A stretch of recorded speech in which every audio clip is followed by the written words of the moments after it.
I called myself the 50-year-old intern. Remember, I was packing up my books from my job at the local state college where I taught so happily for so many years, and my cell phone rang, and it was someone from Montana, and he said, "Do you do video showings?" And I said, "Yes, of course I do." I had no idea, right? So I said, "Of course I do." I grabbed a piece of paper, wrote down 5 addresses, and zipped back to the office. And I said to someone who was leaving the office, "How do you do video showings?"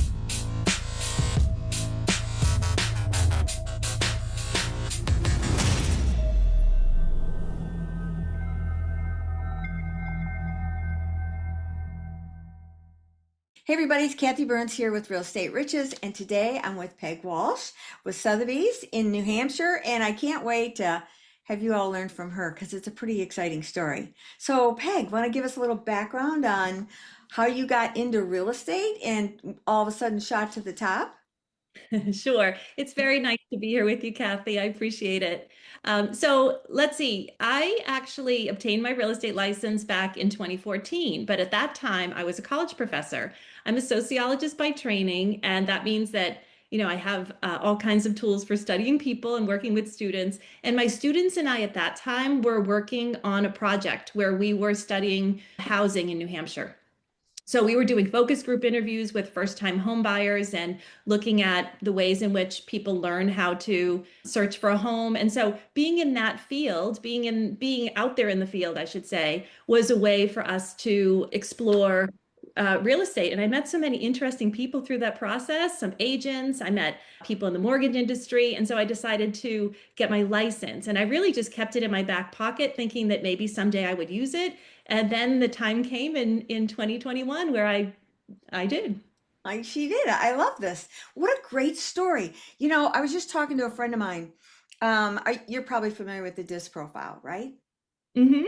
Okay, good. So I learned about it in the 90s, fell in love with it, and thought, this is brilliant. In my previous career, I was a financial planner. Ah, And it's so important because we're all different. And if you're in a sales position in anything, that's one thing. But even in a family position, to be able to recognize how to talk to different people that are different styles than you. Like, I struggle with an engineer. They need so much detail. I'm like, let's get to the bottom line and get her done. What do you need? What do you need? And let's get it over. And understanding that, and I can usually tell by a car because I'm a car girl. I can see what you're driving and I can kind of figure you out pretty quick that I have to be more detailed with you. Or if you pull up in a convertible, okay, you're like me, we can talk the same. And it's so powerful, don't you think? I do. And, I think people also do that back to us. We're always mirroring each other, So I find like I can work with pretty much anybody. And I agree with you that I'll usually know in the first few minutes how the meeting's going to go when I first answer the phone, even just talking to somebody on the phone, or certainly, meeting them in person. And you kind of catch their energy and can respond to them in the way they need you to respond to them. Some people are very emotional. Some people, have lived in their homes for 40 or 50 Mhm. years. So that's a whole different experience from, let's say, somebody who's relocating to an area for a job. Yes, so different. I can sometimes when you take a buyer into a house and they stop and right in the doorway and they're stuck on one little thing, and I'm like, okay, we got an engineer style. We're going to be in here for about an hour. And or they pull up to the drive and they're like, "I'm not in love with that driveway. I can tell. I'm done. Let's move on." Great, we just narrowed that out, right? Exactly. They want to know what's the drainage around the house or where's the septic tank. Yeah. Give me the details, which Right. I'm And happy to get, right? I that's right. just, I Sometimes with couples, oh, sorry, with couples, sometimes it's also two different styles. So there can be one person who comes to do a preview of a house and then they bring their spouse and it's a whole different situation. whole different story. Boy, that's the truth.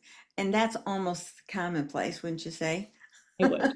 I would. It Well, there is. was a time when people were looking at houses, sight unseen, just through video. So it's remarkable that most of them have stayed there, 5 or 6 years later, post-pandemic.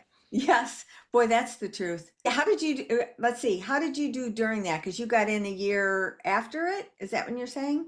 It was just a year into it, but at that time, people were still masking and 6 feet distance and all the things that people were doing. So we were getting requests for video showings. In fact, it was a funny story when I first started. I called myself the 50-year-old intern because when I decided to take a career change and become a real estate agent, I called my neighbor, who was a longtime agent in the area, and it was the Petersons Real Estate Agency here in Peterborough. They've been around for decades, and they had just joined Four Seasons Sotheby's International Realty, so everything was kind of in flux. And Andy Peterson said, "Come on down, and I'll talk to you about it." So I went down to the office, just thinking we'd have a conversation, like you and I are having, and he had Zoom up, and there was the regional manager was there, and the CEO was there, and the marketing person was there, and everybody was talking to me. So by the end of that hour, I said, "Well, yeah, I think I have a new career." So it happened really quickly. And I remember I was packing up my books from my job at the local state college where I taught so happily for so many years, and my cell phone rang, and it was someone from Montana, and he said, "Do you do video showings?" And I said, "Yes, of course I do." I had no idea, right? So I said, "Of course I do." I grabbed a piece of paper, wrote down 5 addresses, and zipped back to the office. And I said to someone who was leaving the office, "How do you do a video showing?" They said, "Oh, I've never done one." So the next day, out I was doing 5 video showings for somebody. And that person, I ended up working with him. He never bought a house, as it turned out, but I think of him very often because, he told me I was one of the most responsive agents he had ever met, but that's because he was my only client at the time. So Yes. Isn't that the you truth? learn. You Yeah. never know where the lessons are going to come from. It's funny because when they first did the lockdown, I had clients that needed to sell their waterfront home, and we had debated, what do we do? Do we go ahead and list it? If we do, because the daughter who lived right around the corner was pregnant. And so they were worried that if somebody came into their house, now they're going to get their daughter, and now we're going to kill the baby. It was extreme emotion, right? And so we decided that we would do everything video. And so, because they needed to sell it because they bought another place that they had just built and want ready to move into, right? Yeah. So we went ahead and put it out there, and I marketed it like crazy. And I said, we'll do video showings. And so the client, a person saw the house, they liked it because we had the photography had already been done. So we were already prepped. And I said, we should probably do an inspection on the house so that that's done for the people so they can see the inspection. We got all the data. And so we had all of that. And the buyer said, "I want to be able to go with the seller on a video." I go, "Oh, I never like to combine the two parties at all. I don't." And I said, "I will agree to that, but you're only allowed to ask him questions about the house." And I said to my seller, "Don't you answer anything other than questions about the house. Don't ad lib, nothing," because he was an engineer and he really wanted to show off all the details. I said, "Don't do it." I said, "This is going to be very, very important." And so he took his cell phone and talked to the guy and went through the whole house, and they wrote an offer, and we had that sold in a week's time, right when COVID happened. And then we had the inspections and how we would maneuver that, where it had to be cleaned before and after anybody went in, and almost like bodysuits, they went in with the inspectors with gloves and mittens, and, all the stuff. But it worked. It just worked. Right. And I think it's a lesson in how we have to live in the moment and we have to respond to what's happening right in front of us. Yep, it so really is. I love that. So you don't buy leads. Do you get a lot of referrals just because of the community that you're in? I do. So I've lived in this community for 26 years, and one thing that I learned, I wasn't sure how the first year was going to go. I thought I had to be very patient. And I think it was a combination of factors. Honestly, part of it was that we were in the pandemic and things were, it was a hot time, so there were not very many listings, but if you had one, you knew you were going to sell it. And I was working with buyers at first and writing a lot of offers. But I mostly met people through the neighborhood or through, if I was holding an open house, someone would meet me and then they would call me and say, well, this isn't the right house, but can we go see another one? So no, Mm. I wasn't purchasing leads. What I have found is that, it's a very common story that, my children are grown. They were in college at the time when I started, but I knew, parents of my children's friends, and I knew people from the library, and I knew people from the women's club, and from, walking around every morning, and people I would say hi to. And I think oftentimes it's acquaintances who become some of our most loyal clients. Everyone knows a lot of agents, but it's nice when you have some familiarity, but you're not too close. Right. You're not their next door neighbor. You're not someone that you know too much about them. So Mm. there's that feeling of familiarity, but also professionalism. Yeah. And well, how did you get it out to them where they knew that you were even an agent? Yeah, so I wrote a lot of notes to people. I picked up that habit from a training. I did the ninja training. I don't know if you've heard of Mm, that. yes. It's from Larry Kendall. I read his book, and Hmm. a year later did a training, and it resonated with me. And so I began just thinking about how can I get to know people. Not I still felt more like an educator than a salesperson, but honestly, in education, there's a fair amount of sales going on there too, Sure. because we're always helping people with important decisions. What are you going to major in? What are you going to do for an internship? What might you do afterwards? Do you want to come to this college or that college? So it's a lot of the same kinds of conversations that we're having. So I found that real estate is kind of a national pastime for people. So people would just talk to me about it. I would be walking down the hill and someone would stop me and say, what do you know about this house? Or just some Yeah. question.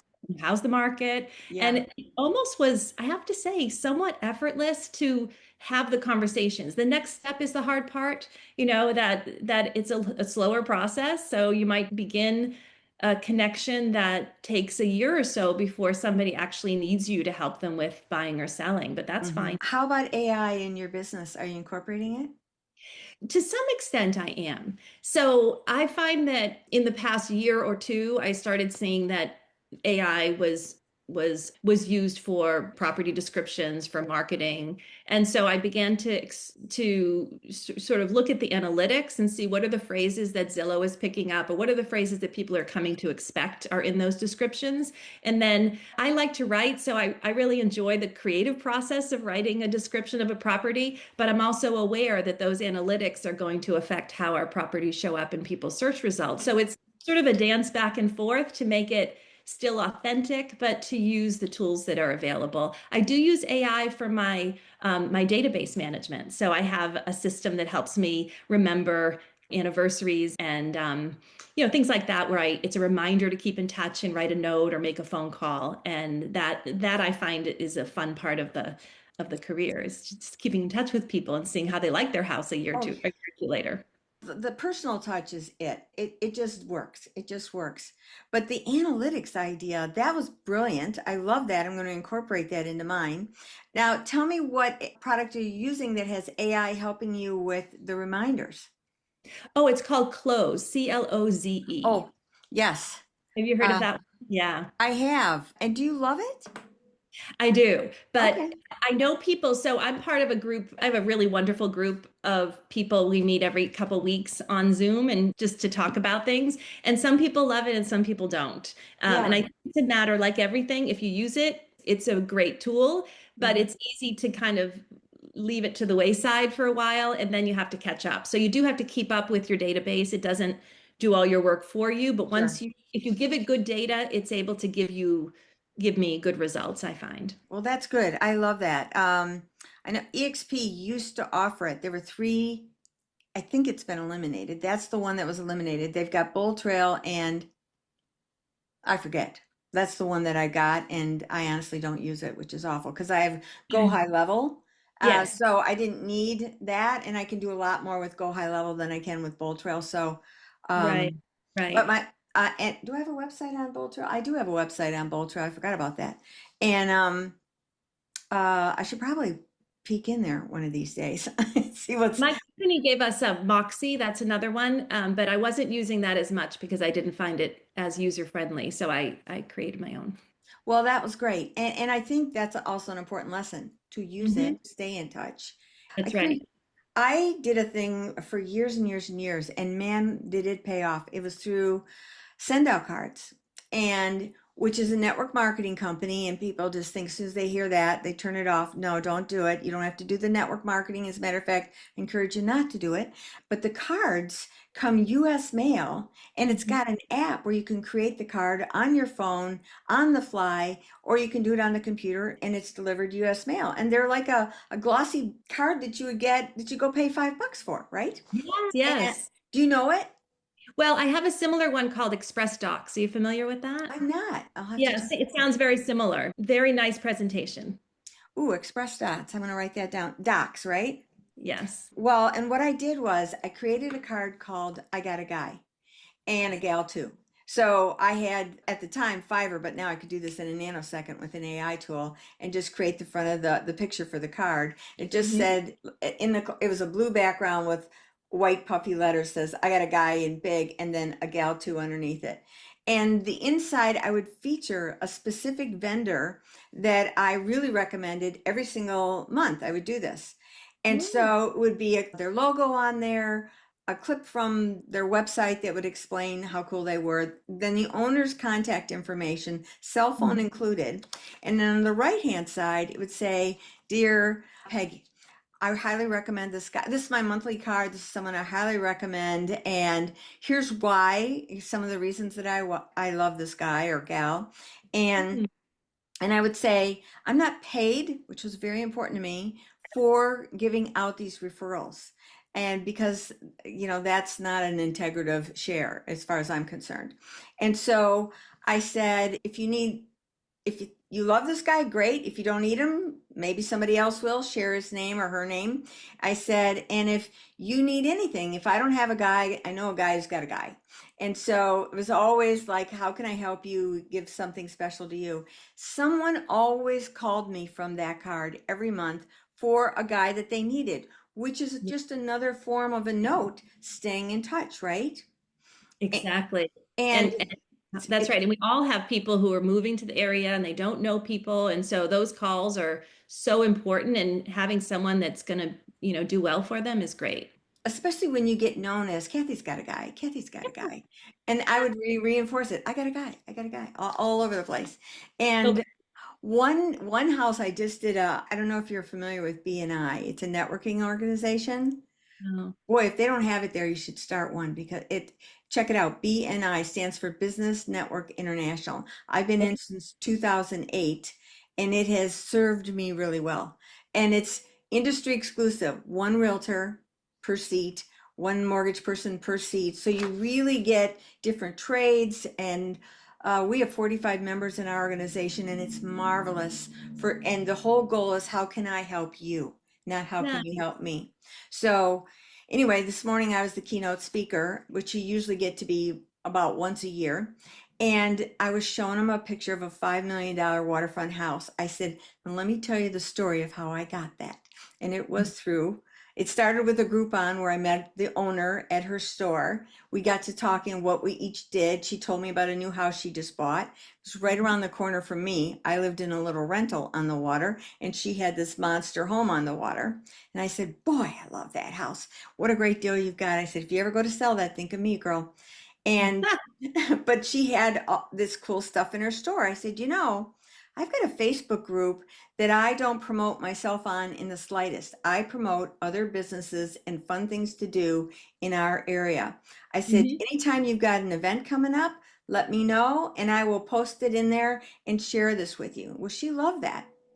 And as a result, she would send me a $350,000 home for her sister or whatever. And through the years, I think I did 3 deals over that time. And then all of a sudden, she calls and says, I'm selling the big one. I go, oh, great.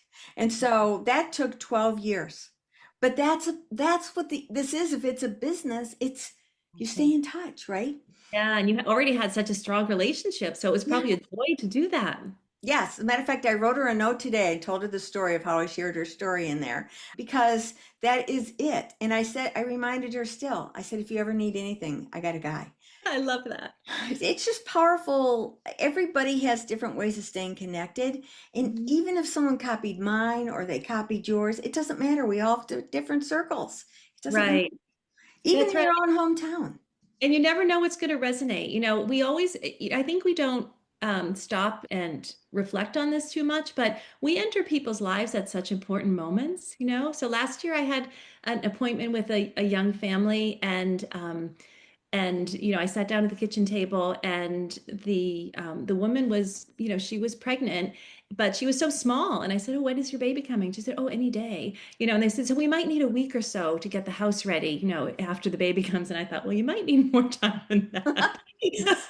But turned out they didn't. They had the baby like a few days later. They were so elated, sending me pictures, let's get going. And they were in a house that was closer to her family, which is what their goal was, within about 6 weeks after that first meeting. I mean, it was like incredible. And you think, and again, like you say, you stay in touch, you say, "Oh my gosh, your baby's now 1 year old. That's so exciting." And they're like, "Yeah," because people's memories of selling their houses and buying houses, it's almost as vivid as those childbirth experiences. It's so vivid. They know every moment. Yeah, it's so true. Yeah. One of the cool things about that card is with the app, you could take a picture like I would see on Facebook. They just had a new baby, right? And so Yeah. I would take a picture of that in my phone, create a card with the baby on the front, and on the inside I'd have, depends. I'm a Christian gal, so a lot of times I'd have a little Bible verse in there. And on the right-hand side, we never capture our pictures anymore. They're all on our phones. I thought you might cherish this one. And just signed Kathy, phone number, no branding on the back. I did something that was empowering on the back, and I would send that off. And I did that for all kinds of occasions, and Oh, people love it. Love, love, wow. love it. Wow. So personal. And it's 2 seconds. I love the apps with all of that. Mhm. Okay, a lot of lists. Oh, one thing you did, I think it was on Instagram that I saw that you had your LinkedIn link there and you had all these different listings. Now, I have never seen that before. Are those all your listings? Yeah, so it's called Linktree. Yeah. So I try to be careful when I put things on Instagram. There's so much that you want to write, but you can't put every single thing. And we have these rules about what we have to include. The MLS number, it can only be one click away. So the Linktree is fantastic because you can upload links to all of your listings and anything that's active or it's under agreement, whatever it is, and you put them there. And you can put a photo on Instagram, or you can do a little video and then say details and link. And then everything's right there. You don't have to keep repeating it every time you do a post. And then once something is sold, I take it off. But what's up there is active or under contract properties so people can see them. I thought that was brilliant. And I hope you're all listening, people, because that was a tip to take. And Linktree is so inexpensive. It's free. It's free. I Oh, mean, it's you can, free if it's not branded, right? yeah, So, oh, yeah. even better, even better. Uh-huh. It's a great tool. Yeah, yeah. Oh, so how do you feel about the Compass taking over all the companies? We haven't been talking about that a whole lot as a group. I honestly still feel like I'm part of a small office. So today we even had a caravan. We went around to our new listings together and we had an office meeting. And so Well, to me, it still feels like we're part of a small group. And Four Seasons Sotheby's, which is the group that I'm part of, is New Hampshire, Vermont, and the Hudson Valley of New York. So, mm-hmm. we have all company meetings once a year, and we're very much kind of aware and acquainted with one another and supportive of one another. So what's happening beyond that isn't really touching me on a like a monthly Business or or personal anything like level, that. right? Not really, because my world is sort of right here. So it does, there's a lot changing in real estate and I'm keeping up with it, but in terms of my own business, nothing is changing. Not yet. Yeah. That makes sense to me because here we are, what, July, beginning of July, that happened in January. And they were talking about how all the tech was going to be converted over. And I said, there's no way in heck that they can move all that tech to all these companies, over 300,000 agents. I said, it ain't happening. Do I think it'll get there? Eventually, yeah. I was just curious how people felt about it because I talked to a guy with Coldwell Banker and he was a Mhm. top producer. And I said, well, how do you feel about it? And he goes, I'm excited to get the tech. And I said, do you think it's going to happen right away? He goes, oh, I'm sure it will. And I'm thinking, okay.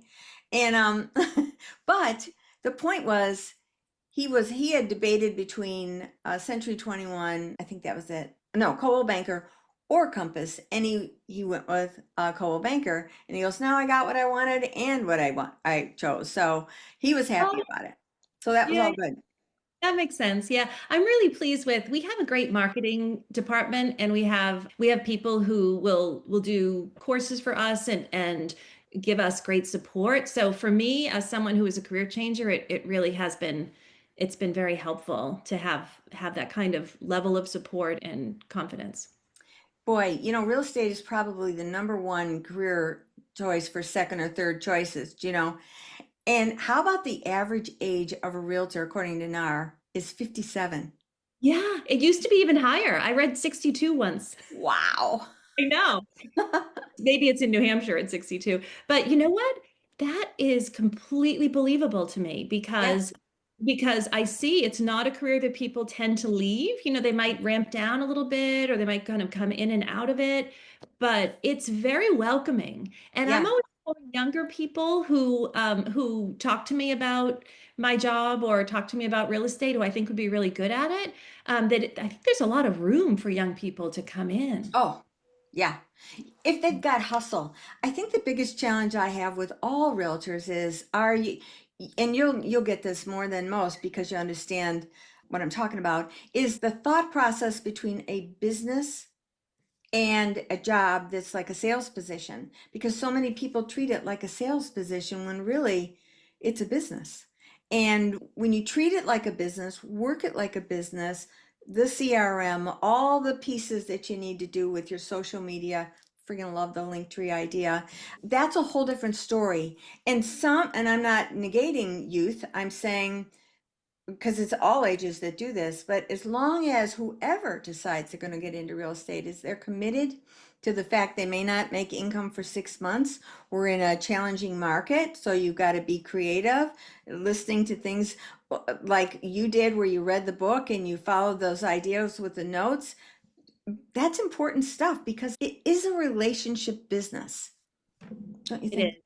It is, yeah. And when what was funny for me was people when I would meet people I didn't know, as I was saying, I know a lot of people in the neighborhood, but I meet people I didn't know, and they thought I had been an agent for decades. They just assumed I had because I look like everybody's aunt, like they were.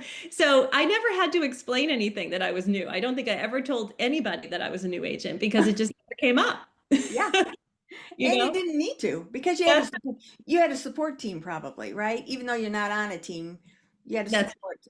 a Yes. great broker. We could always ask questions and just to absorb. You're just being in the office. For me, my office is literally just down the street from where I live. So Mhm. I actually spend time there and just especially at the beginning, use that opportunity to just it's not as if a lot of calls, but just to talk things over or to listen to what people were up to was very helpful for me. Oh yeah, I'm sure. Now it was very different when I came up because I got in the business in 2006 Mhm. and I was 56 when I started. But in what I found with the different companies I was with that no one helped anybody. And the Uh, doors were all closed. So it was figure it out, Kathy. Go figure that out. Which is okay because I'd had a career in financial planning and I knew my strategies. I knew how to create my niche. I knew how to target market and I knew personality styles. And I just figured it out and made it work. And but I paid attention to where it was welcomed with information and where it was shut down. And not every firm is like yours, which is great. no, that makes sense. And honestly, this is serious business. So whenever we can avoid making an error, let's take that opportunity to not make a mistake. Yeah. That's Yes. how I feel. You don't want to be up in the middle of the night worrying about things. It's better to talk it over with someone who can be your guide. Yes, I totally agree. Well, any other wise tips? Because you're full of them that you want to Oh share? gosh.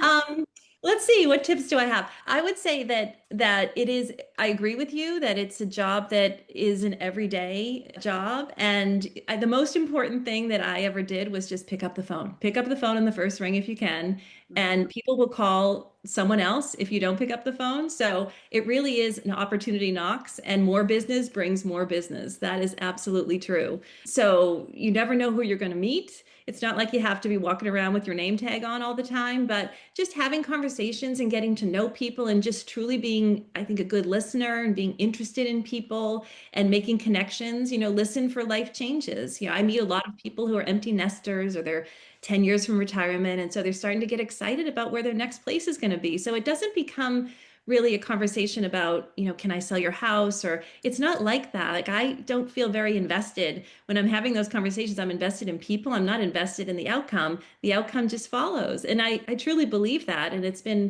been a really fun ride so far. That's awesome. I love it. Thanks so much for being on here today. Oh, I'm so grateful. That's one thing I try to do every day is to be grateful for what's ahead. And it's been really nice to meet you, Kathy. You too, girl. All right, everybody, that's a wrap for Real Estate Riches today. I hope you'll subscribe, share with your friends. All Peg's information and links will be in the description below. So please listen to some other ones too, because there's a host of agents on here that I interview that are marvelous in this business that you can learn from. And I encourage you to do so. So thanks again, and thanks again, Peg.